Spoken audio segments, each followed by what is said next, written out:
तो hello student, कैसे हैं आप सब।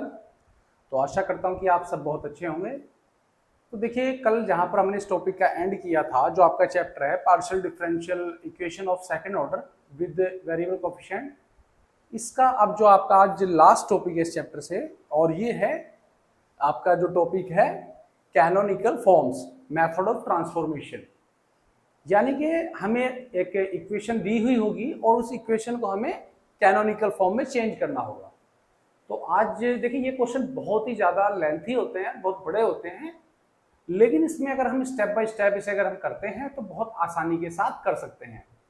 और इन क्वेश्चन को मैं आज आपको जो है, पहले तो मैं इसका एक बेसिक कॉन्सेप्ट समझा देता हूँ। उसके बाद असल में देखिए, क्वेश्चन आपको तभी अच्छे समझ आएगा जब हम कोई इसका क्वेश्चन करेंगे, और उस क्वेश्चन को हमें स्टेप बाय स्टेप करना ही जो सबसे बेस्ट रहेगा। तो देखिए, इतने ज़्यादा क्वेश्चन तो नहीं करा सकता हूँ मैं इस जो कैनोनिकल फॉर्म्स के, कि जैसे कि मैं डेली करा देता था 6-7 क्वेश्चन हो जाते हैं, क्योंकि काफ़ी लेंथी क्वेश्चन होते हैं, इन्हें सोल्व करना काफ़ी लेंथी होता है। तो मैं कोशिश करूँगा कि एक कम से कम एक जो आपकी प्रॉब्लम है वो आज सोल्व करा देता हूँ।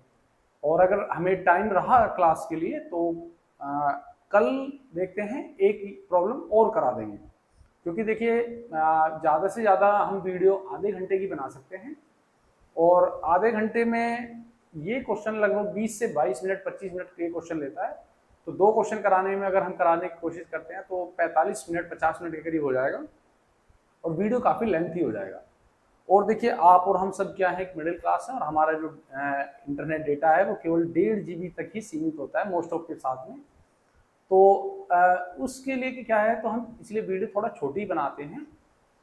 तो कोशिश करेंगे कि आज एक क्वेश्चन कराएं और एक कल के लिए हम करा दें।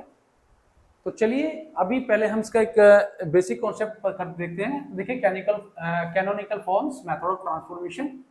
तो इसमें हम क्या करेंगे, now we shall consider the equation of the type. हम इक्वेशन को इस टाइप में कंसीडर करते हैं, R small capital R small R plus capital S small S plus capital T small T plus function हमारा जो एक्स वाई जेड और पी क्यू के रेस्पेक्ट में होगा इज इक्वल टू क्यू। ये इक्वेशन 1 है। Where R S T are continuous function of X and Y, जो continuous function X Y के possessing continuous partial derivative of as high as order as necessary. यानी कि जैसा जो high order है ऐसा ही वो कंटिन्यूअस जो पार्शियल डेरिवेटिव को रखता है। Suppose we change the independent variable. अब हमें इसमें क्या है, जो उसकी फॉर्म चेंज करते हैं, हमें इंडिपेंडेंट वेरिएबल को क्या करते हैं, एक्स वाई से यू वी में चेंज करना होता है। ठीक है, तो यहां पर इसका मेन जो ऑब्जेक्ट होता है हमारा, ये हमें क्या है, एक्स और वाई को यू और वी में चेंज करना है, जहां पर यू हमेशा इक्वल होगा एक्स वाई के रेस्पेक्ट में कोई फंक्शन, और यहां पर वी होगा ये भी एक्स वाई के रेस्पेक्ट में।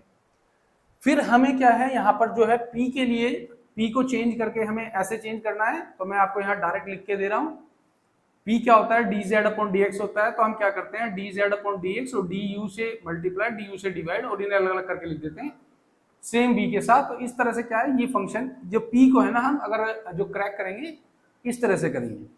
सेम q के लिए क्या होगा, dz अपॉन dy होगा, तो ये होगा dz upon du dot du sorry del you upon del Y plus del Z upon del V dot del we upon del Y.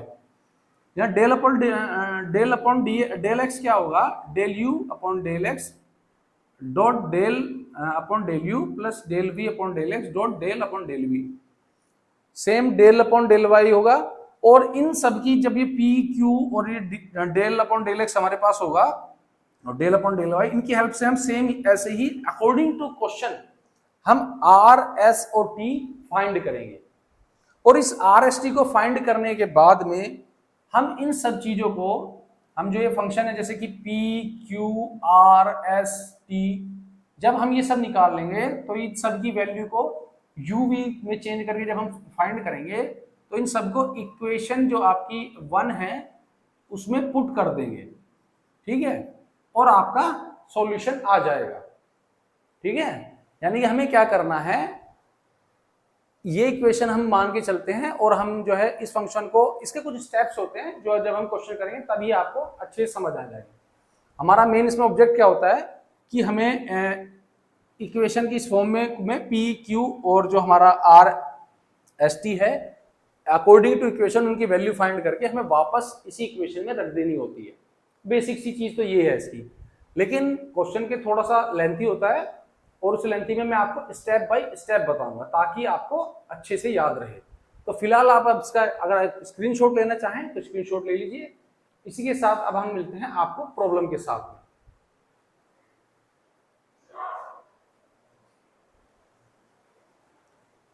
तो देखिए स्टूडेंट, अब हम जो है जो इस इक्वेशन को हम जो है ना कैनोनिकल फॉर्म में रिड्यूस करेंगे। तो आपका क्वेश्चन है reduce the equation in canonical form, और आपका है del two Z upon del X square is equal to X square del two Z upon del Y square. तो देखिए इसका प्रोसेस होता है, तो उस प्रोसेस को हम फॉलो करते चलेंगे और आपको बाकायदा स्टेप बाय स्टेप याद रखना है। तो हम इस इक्वेशन का लिखते हैं the given equation written as हम कैन राइट एज, कैसे लिख सकते हैं हम इसे, जैसे जो मैंने आपको दिया हुआ था, ये देखिए आप पहले तो ये देखिए, ये del two Z upon del X square क्या होता है, हमारा आर होता है, और ये एक्स स्क्वायर ये del two Z upon del Y square क्या होता है, आप और हम जानते हैं ये टी होता है। इसे उठा के हम इधर ले आए तो R minus x square T ये आपकी और इजिकल टू 0। हमने इसे इस फॉर्म में इस इक्वेशन को लिख लिया। यहां तक हमें कोई प्रॉब्लम नहीं है। अब इस इक्वेशन की जो हमारी जो एक स्टैंडर्ड फॉर्म है, कैनोनिकल फॉर्म जो है इक्वेशन की, जो कैनोनिकल फॉर्म की स्टैंडर्ड फॉर्म होती है, उससे हम इसका कंपैरिजन करेंगे। यानी कि हम इसका कंपेयर करेंगे, ये इक्वेशन 1 मान लीजिए कि R R plus S S plus T T plus function X Y Z या P Q R S T, ये देखिए ये एक्स वाई जेड फंक्शन होता है आपका, और and P and Q is equal to 0। ठीक है, इस इक्वेशन से जब हम कंपेयर करते हैं तो देखिए आर के मल्टीप्लाई में यहाँ पर क्या है 1 मानते हैं, और यहाँ पे आर के मल्टीप्लाई में आर है, तो ऐसे कंपेयर करके आर की वैल्यू आ गई 1। एस यहाँ पर अवेलेबल ही नहीं है, तो ये जो कैपिटल एस है ये 0 हो जाएगा। और सेम इसी तरह से जो टी है, टी के जो मल्टीप्लाई में हमारा माइनस एक्स स्क्वायर है, तो कैपिटल टी हो जाएगा माइनस टी स्क्वायर। यहां तक आपको कोई प्रॉब्लम नहीं होनी चाहिए। केवल हमने क्या है जो गिवन इक्वेशन है, पहले तो हमने उसे आर और टी के फॉर्म में लिख लिया है, और इसके बाद हमने इसे जो है एक स्टैंडर्ड जो इक्वेशन है कैनोनिकल फॉर्म की, उसके साथ कंपेयर करके हमने आर एस एंड टी की जो है हमने वैल्यू निकाल दिया। तो इसकी जो है ना द क्वाड्रेटिक इक्वेशन क्या होगी, इसकी क्वाड्रेटिक इक्वेशन में होती है, क्वाड्रेटिक इक्वेशन क्या होती है, R lambda square plus S lambda और plus T is equal to 0। ठीक है, ये आपका अगला स्टेप है। इसमें आपको ना क्वाड्रेटिक जो इक्वेशन है, इसमें आर एस टी की वैल्यू रखते हैं, तो ये हो जाएगा लैम्डा स्क्वायर, आर की जगह 1 रखा, एस 0 रखा तो खत्म हो जाएगा, और सॉरी ये टी की जगह माइनस एक्स स्क्वायर है। ओके, यहां पे रखा हमने minus x square is equal to 0।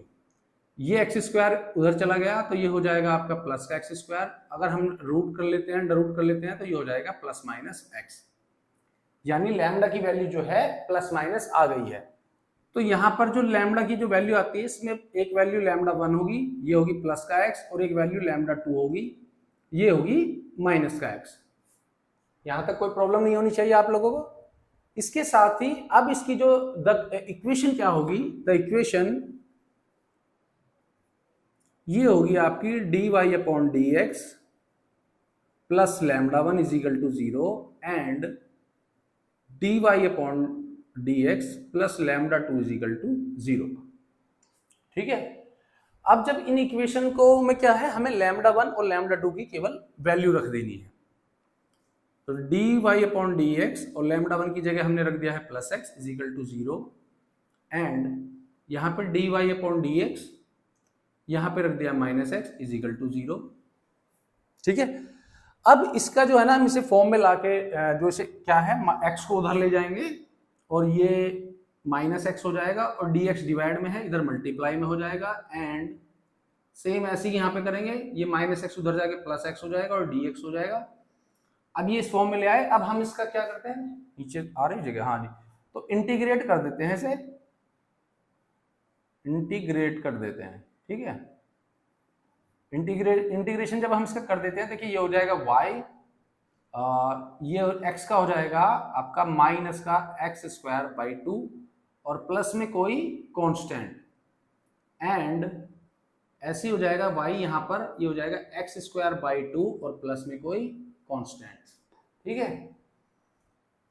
In minus x square by 2 को इधर ले आएंगे तो ये आपका हो जाएगा y इज माइनस का एक्स स्क्वायर बाई 2 इधर हो जाएगा प्लस, ये हो गया plus X square by 2 is equal to constant and y, और उसे इधर ले आएंगे एक्स स्क्वायर बाई 2 को, तो ये हो गया इधर 0 और ये हो जाएगा इधर ये कांस्टेंट, ठीक है। यहां तक करने के बाद में ये आपका एक तरह से स्टेप 1 पूरा हो चुका है, ठीक है।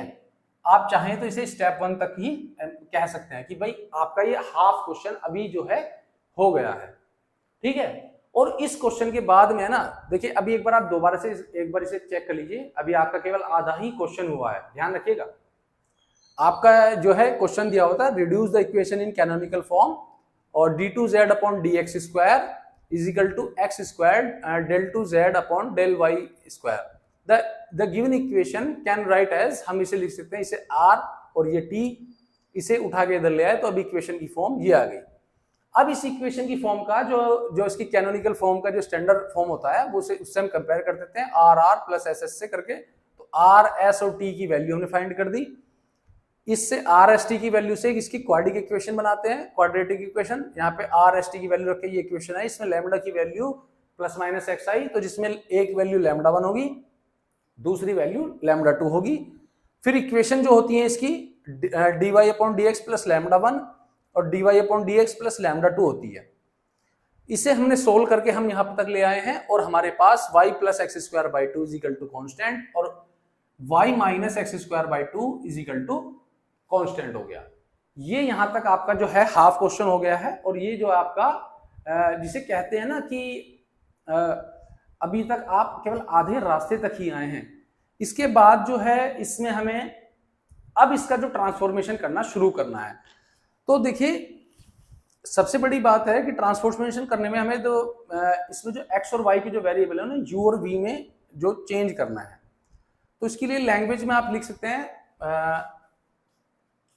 सो दैट चेंज, तो इसकी कुछ लैंग्वेज जो है वो आप लिख सकते हैं द इंडिपेंडेंट वेरिएबल, इसे इंडिपेंडेंट वेरिएबल कहते हैं जो डेफिनेशन के हिसाब से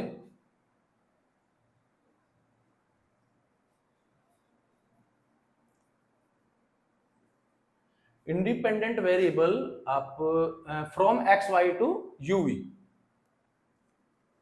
from X Y to U V, ठीक है। ये आप डेफिनेशन के अकॉर्डिंग कर सकते हैं। तो इसके बाद हम क्या लेते हैं, आप और हम इसमें जानते हैं, मैंने आपको जब इसमें जो इसका जो बेसिक कॉन्सेप्ट समझाया था उसमें देखिए मैंने आपको ये लिखवाया था, अगर आप जानते होंगे कि ये बुक में लिखा हुआ है कि जी आपको जो पी क्यू आर की मैंने पी क्यू और डेल अपॉन डेल एक्स की तो मैंने बताया हुआ था कि वो कैसे लिखना है।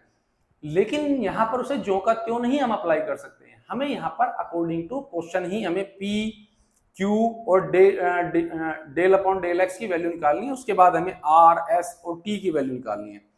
तो चलिए हम पी की वैल्यू से शुरू करते हैं। तो अब यहां पर क्या है, ये जो कांस्टेंट दिया हुआ है इसमें से सबसे पहले तो u मान लेते हैं।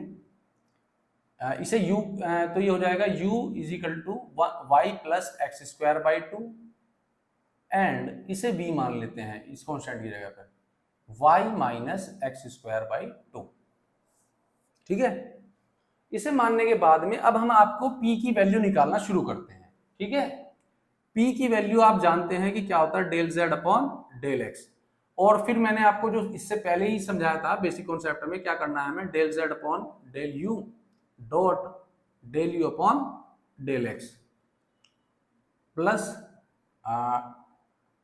Del Z upon del V plus del we upon del X. ये हमारी पी क्यू वैल्यू थी।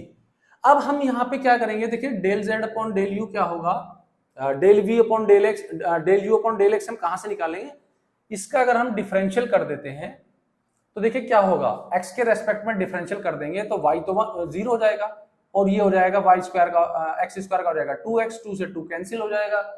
तो फिर क्या बचेगा, यहाँ पर ओनली बचेगा आपका क्या बचेगा, ये हो जाएगा del Z upon del X, और del we upon del X को हम यहाँ से यहाँ के इसे डिफरेंशियल करके इसे निकालेंगे तो ये हो बचेगा ओनली 2x,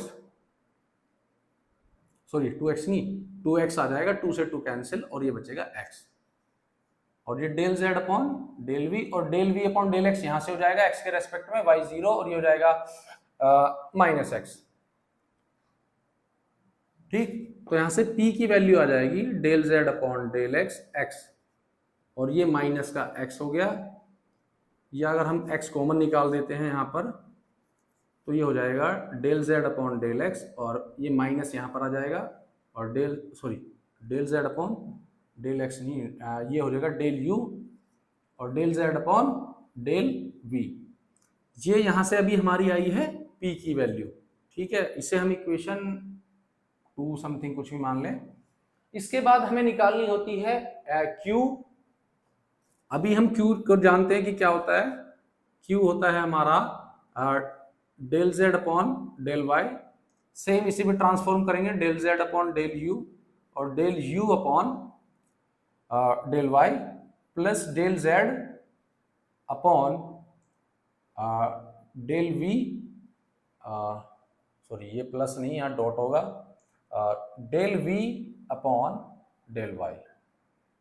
ठीक है, अब यहां पर सेम इसी तरह से जैसे ये u को x के रेस्पेक्ट में हमने डिफरेंशियल किया था और यहां पर ये वैल्यू ये जो दोनों वैल्यू हैं पुट कर दी थी, सेम यहां पर अभी हम y के रेस्पेक्ट में इसका डिफरेंशियल करेंगे और डिफरेंशियल करने के बाद में यहां पर del u upon del y और del v upon del y की वैल्यू पुट कर देंगे ऊपर की इक्वेशन से। ठीक है, तो देखिए y के रेस्पेक्ट में करेंगे, यहाँ तो x स्क्वायर जो बाई 2 है हमारा, ये हो जाएगा आपका एज ए कॉन्स्टेंट 0 हो जाएगा और y का हो जाएगा 1, तो ये हो जाएगा q आपका, ये तो हो गया 1, तो del z upon del u dot 1 plus del z upon del v और del v upon del y हो जाएगा आपका, ये 0 हो गया और ये भी 1 हो गया, यानी कि q आपका आ जाएगा, नीचे दिखाई दे रहा है, del z upon del u और प्लस में del z upon del v।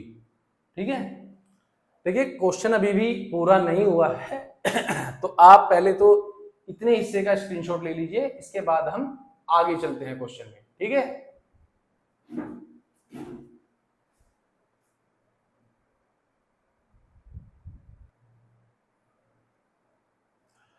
तो देखिए स्टूडेंट, यहाँ पे जो है ना हमने p और q की वैल्यू जो है फाइंड कर ली है, और इस p और q की वैल्यू को फाइंड करने के बाद सेम यहीं से हम आगे इसे कंटिन्यू करेंगे, और थोड़ा सा हमें यहाँ पे देखना, p और q निकल चुका है, अब हमें r निकालना है, और आप और हम जानते हैं r इज इक्वल टू होता है del two z upon del x2, तो इसे हम ब्रेक करके लिख सकते हैं डेल अपॉन डेल x, और साथ में ये हो जाएगा del z upon del x, और यहाँ पर del z upon del x होता है p, और इस p की वैल्यू जो है ना सेम, देखिए ये del z upon del x है, इसकी जो p अब ये p होता है, और यानी कि ये सेम वैल्यू हम यहाँ पर पुट कर देंगे, तो यानी कि r इज इक्वल टू हो जाएगा डेल अपॉन डेल x, और यहाँ पे वैल्यू पुट कर देता हूँ, तो del z upon del u del डेल u अपॉन डेल x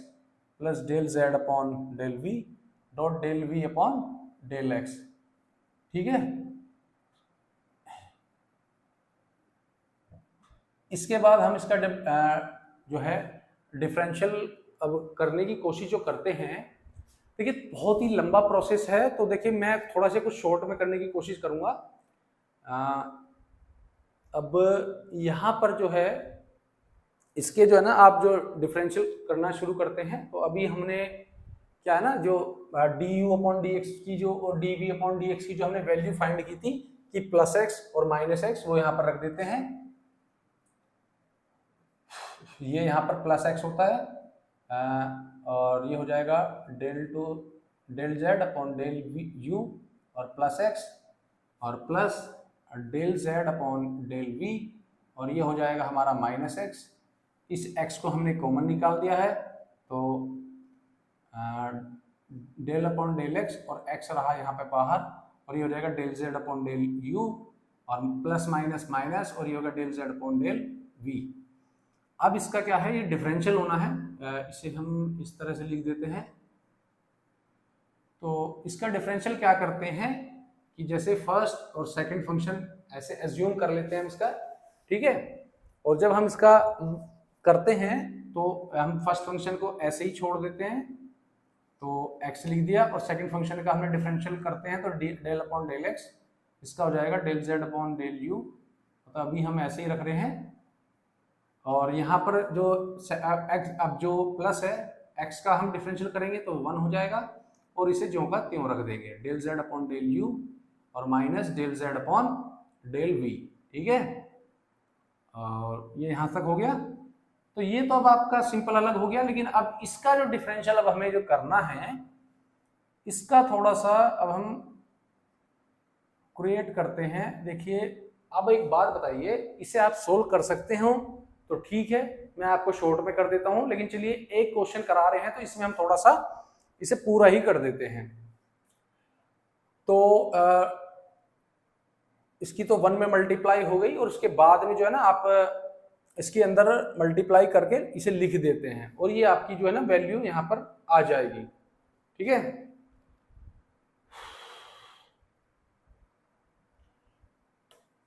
चलिए थोड़ा गर्मी हो रही है ज्यादा, तो यहाँ पे हो गया x और ये हो जाएगा डेल टू जेड।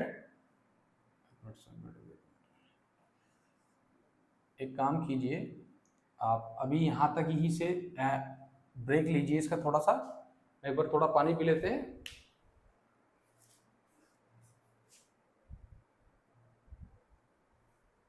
तो देखिए अभी से थोड़ा आगे सोल्व करते हैं, तो r इज इक्वल टू हो जाएगा x डेल अपॉन, इसमें क्या करते हैं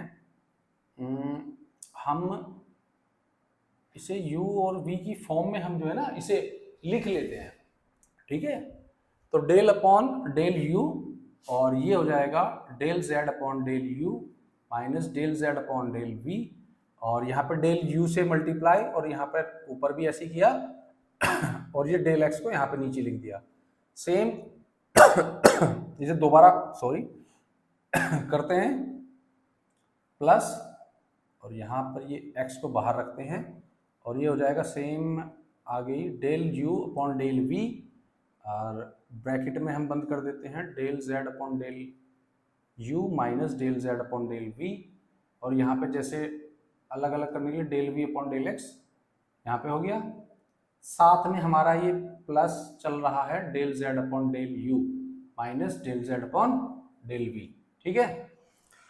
अब हमें करना क्या है, देखिए इसे अब हम मल्टीप्लाई वगैरह कर देते हैं और यहाँ पर जो है ना del u upon del x की इनकी वैल्यू रख देते हैं।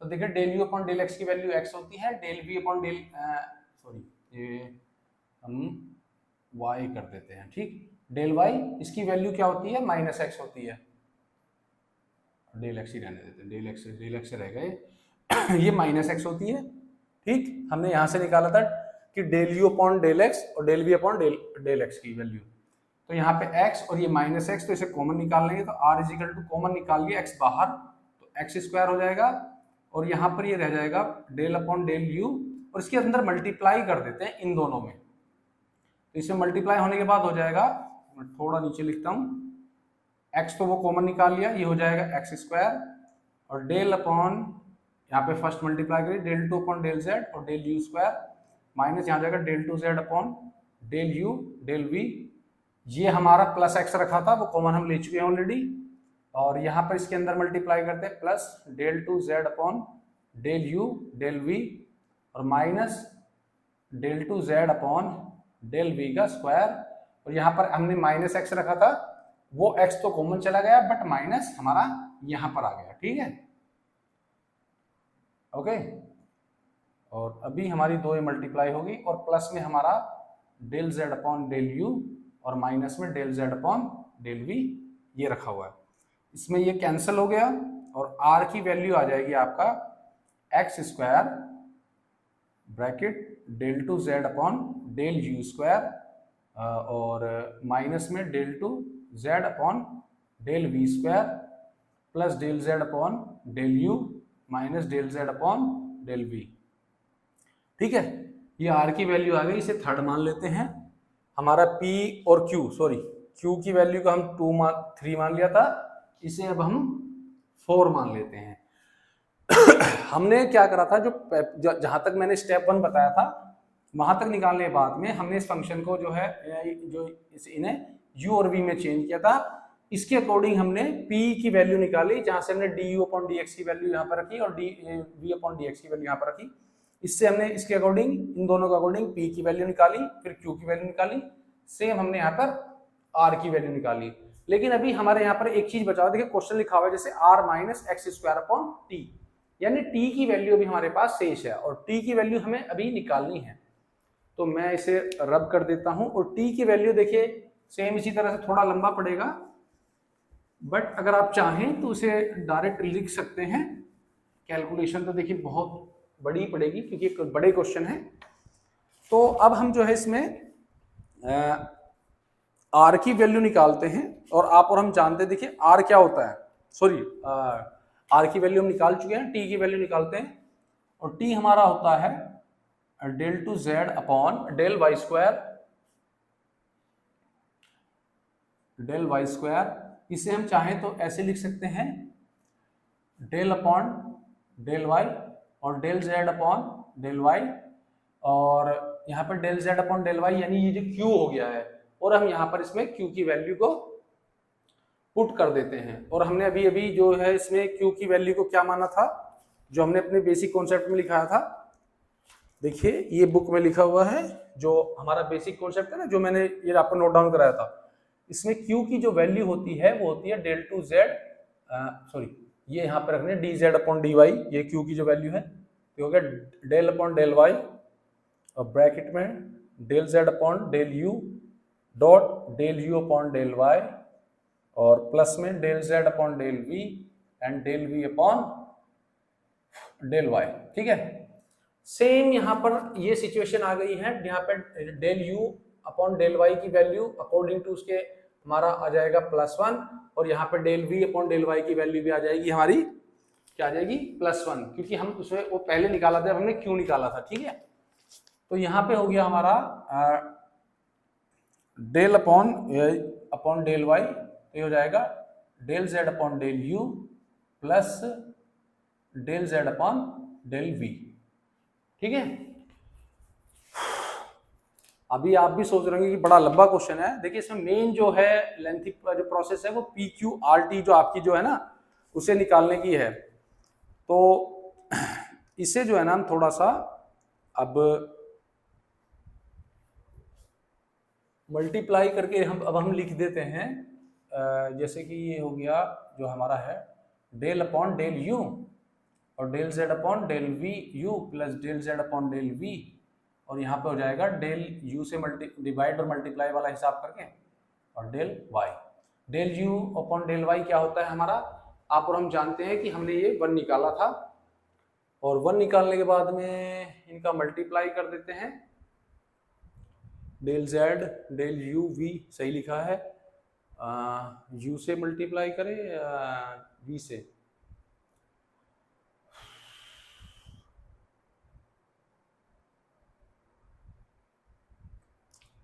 ओके नहीं इसे अगर हम ऐसे कर दें, ओके इसे अगर हम लिख दें जैसे कि जो आपका टी है डेल अपॉन डेल वाई को अगर हम पुट कर दें, कैसे कर सकते हैं इसे, जैसे मैंने आपको शुरू में लिखाया था, जैसे डेल अपॉन डेल एक्स को करते थे, ऐसे हम इसे कर देंगे del upon del you plus del upon del we. ठीक है, इसकी वैल्यू पुट कर दी और ये हो जाएगा del Z upon del you और plus del Z upon del we. ठीक भाई, अब हम इसे जब सोल्व करते हैं तो देखिए सोल्व करने के बाद लास्ट में ये आपका आ जाएगा, इसकी हम मल्टीप्लाई करते हैं तो मैं अगर आपको शॉर्ट में लिखूं, ये हो जाएगा del two Z upon del you square, same हो जाएगा यहाँ पर, तो del upon del two Z upon del you del we, same यहाँ पे होगा डेल टू, तो एक लाइन लिख ही देते हैं यार, जब इतना क्वेश्चन हो रहा है तो थोड़ा सा और कर देते हैं, ये होगा del two Z upon del U two U square plus del two upon del Z और डेल यू डेल वी, और यहाँ पर हो गया आपका same del two Z upon del you और del V plus del two Z upon del we square. तो ये दोनों सेम है, तो ये क्या हो जाएगा, ये होल, ये 2 हो जाएगा और ये होल स्क्वायर बन जाएगा। ठीक है, ये दोनों का हम लिख सकते हैं ना, del two Z upon del you del V, ये अलग अलग ब्रेक करके, तो ये हो जाएगा A square plus B square plus 2ab का फॉर्मूला, तो टी की वैल्यू आ जाएगी आपका डेल जेड अपॉन स्क्वायर, कहाँ क्या इसे आप स्क्वायर नहीं, मतलब स्क्वायर कहने से अच्छा क्या हम क्या करें इसे, del two Z upon del you square, और ये हो जाएगा 2 del two Z upon del you del we और plus del two Z upon del we square. हमारे पास सारी वैल्यू आ गई, मेन वैल्यू हमें चाहिए थी आर की और टी की। ये आर और टी की वैल्यू जो है ना, हम वापस इक्वेशन में 1 में पुट कर देते हैं। ठीक है, और इक्वेशन 1 में पुट करने के बाद में हमारा आंसर आ जाता है, और इक्वेशन हमारी क्या है, देखो मैं आर की वैल्यू यही रखता हूं आपके सामने और टी की, और इसी वैल्यू को हमें पुट करके इस सॉल्यूशन को निकाल लेना है। ठीक है, तो अभी आप इसे देखते जाइए, जैसे हमारी इक्वेशन जो थी वो थी आर माइनस, इक्वेशन 1 क्या थी, यहां लिख देंगे पुट द, दिखाई दे रहा है नहीं, पुट द वैल्यू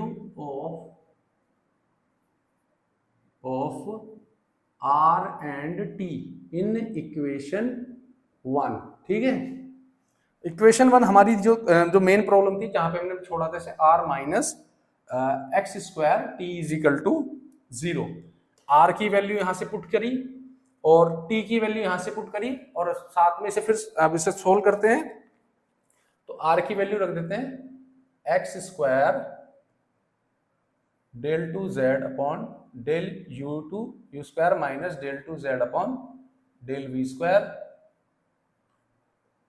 प्लस में del Z upon del you minus del Z upon del V minus x square, और टी की वैल्यू क्या है हमारी, ये है, और टी की वैल्यू हम यहां से पुट कर देंगे del two Z upon del you square plus 2 del two Z upon del you del we, और प्लस हो जाएगा del two Z upon del we square और इज इक्वल टू 0। ठीक है, यहां से क्या है, इन दोनों में से हम एक्स स्क्वायर कॉमन निकाल देते हैं। जब एक्स स्क्वायर हमने कॉमन निकाला तो देखिए डेल टू वी ये कैंसिल हो जाएगा हमारा, और हमारे पास बच जाएगा 2 del two Z upon del you square, और यहां से बच जाएंगे 2 ही ये होंगे, ये तो 2 हो गए हमारे, और साथ में बस ये बचेगा डेल टू जेड, ये तो कैंसिल हो गया भाई, ओके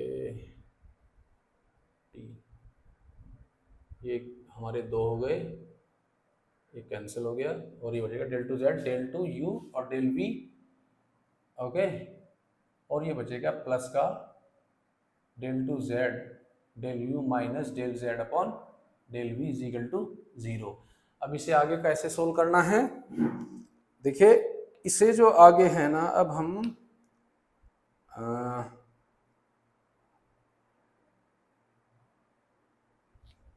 अरे यार इतना बड़ा क्वेश्चन हो जाता है। और ये हो गया आपका 2 है यहाँ पर प्रॉब्लम में, तो इसे 2 ही रखेंगे। 2 को हम यहाँ से कॉमन निकाल लेंगे, ठीक है। तो हो गया आपका 2x² और ये हो जाएगा del 2z upon del u² plus del 2z upon del u del v, और यहाँ पे RS और वेल की वैल्यू तो रख चुके हैं, और ये उधर चल जाके हो जाएगा हमारा plus del z upon del u minus del z upon del v is equal to 0। अब या तो हम इसे यहीं पर छोड़ सकते हैं या थोड़ा बहुत और सोल्व कर सकते हैं। तो कोशिश क्या की जाए, मुझे लगता है कि हम इन दोनों को उधर ले जाते हैं। ये del z upon del v हो जाएगा और माइनस का del z upon del u, जो माइनस था प्लस, प्लस था माइनस, और ये इधर स्क्वायर में चला गया। कहीं से कुछ और छूट गया क्या? ओके, कहीं कुछ प्रॉब्लम?